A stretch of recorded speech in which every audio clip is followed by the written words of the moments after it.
Le vacarme des grêlons qui s'écrasent sur le capot des voitures. Dans l'Aude, comme sur cette autoroute des Alpes de Haute-Provence. Cet après-midi, un fort orage de grêle a traversé le sud de la France. Ici, à Plandop-Saint-Baume, dans le Var. C'est ça, tous les jours. En ce moment? Ah ouais, en ce moment, ça fait à peu près 15 jours que ça dure. Et c'est pas fini. En effet, le département avait déjà été touché hier par des pluies torrentielles. Des habitants surpris par ces paysages blancs à Montségur, dans l'Ariège. Il y a des grêlons d'1 centimètre de diamètre à peu près, et ils sont tombés de manière assez dense, ce qui a fait que tout le sol a été bien blanchi, on serait retrouvé un petit peu en hiver. Demain encore, la moitié sud du pays sera en alerte jaune aux orages. Autre illustration de la violence de ces intempéries, à Joannas, une commune de 300 habitants en Ardèche, un orage de grêle a causé de très importants dégâts hier après-midi. Et pourtant, vous allez le voir, il n'a duré que 30 minutes à peine. Sur place, Octavie Couchard et Marjorie Nadal. Il estime avoir presque tout perdu.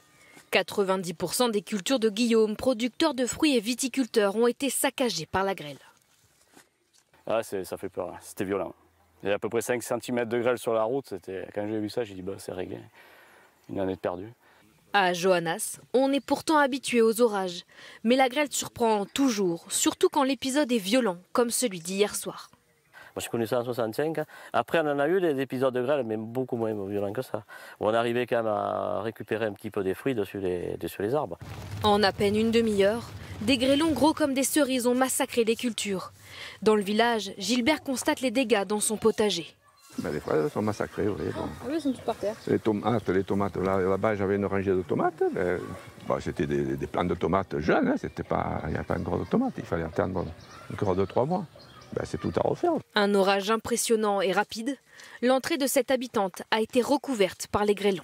Ça, c'est le toit de la véranda ici. Donc, il est orange, hein, d'habitude, enfin orangé marron. Là, il est couvert de grêle. Il a carrément fallu sortir les seaux et les serviettes pour tenter de contenir l'eau qui s'infiltrait à l'intérieur. Mais on trouve le temps long, hein, parce que du coup, après, ça s'est mis à fuir dans la maison. L'orage a été très localisé, seuls quelques hectares du village ont été touchés.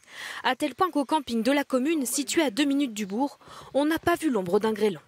On n'a pas eu de dégâts, on a été épargnés, on a eu vraiment la tête de l'orage, c'est tout. Comme c'est très localisé et vu les dégâts que ça fait, oui, ça peut être inquiétant bien sûr. Une inquiétude qui pèsera encore ce soir sur cette commune. L'Ardèche est placée en vigilance jaune aux orages jusqu'à demain matin. Un important incendie s'est déclaré cet après-midi au nord de Paris, à Aubervilliers. Regardez les images, près de 200 pompiers sont intervenus pour éteindre ce sinistre qui a détruit un entrepôt de vêtements. Un panache de fumée noire était visible à des dizaines de kilomètres à la ronde. La préfecture de Seine-Saint-Denis a recommandé aux riverains de garder leurs fenêtres fermées. L'incendie a finalement été maîtrisé vers 18 h.